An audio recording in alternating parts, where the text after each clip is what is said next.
নির্ধারী বক্তব্য শোনার জন্য আমরা অধীর আগ্রহে বসে আছি। তাহলে আমাদের মাছের উৎপাদন কমে যাবে। যদি আমরা পোনা মেরে ফেলি আমাদের উৎপাদন কমে যাবে। আপনারা আরো খেয়াল রাখবেন, ওই সময় কেউ সুযোগ পেয়ে যেন চর করে না দেয়। চর করে আমাদের মনে রাখবেন, আজকে আপনাদের সামনে সেই গণমানুষের নেতা আমি শেষ করছি। আসসালামু আলাইকুম।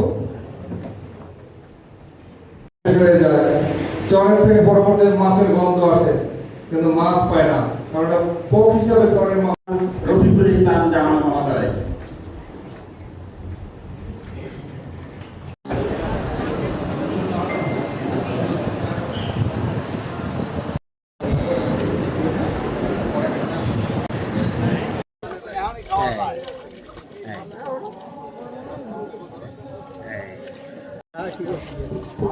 ঠিক পাইছি তো।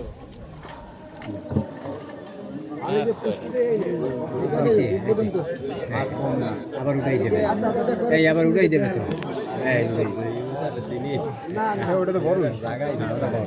এখানে মৎস্যজীবী হিসাবে আছেন অথবা এরকম নিম্নবিত্ত পরিবারের কাছে ইলিশ এখন স্বপ্ন হয়ে দাঁড়িয়েছে,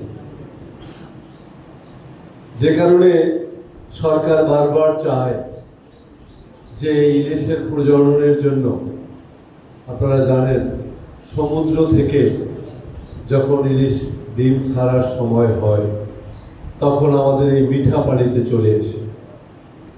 আবার এগুলো বড় হওয়ার জন্য নির্দিষ্ট সময় দিতে হয়, এবং যাতে আমরা ছোট পোনা এবং ঝাটকাগুলো না ধরি তার জন্য মৎস্যজীবী ভাইরা মাঝে মাঝেই বেকার হয়ে যায়।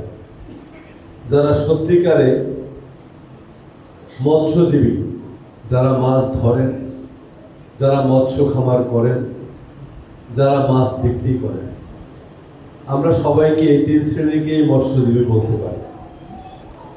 আমি জানি না এই পেশার সঙ্গে কাঠালিয়া উপজেলায় কতজন সঠিকভাবে সম্পৃক্ত, কারণ এর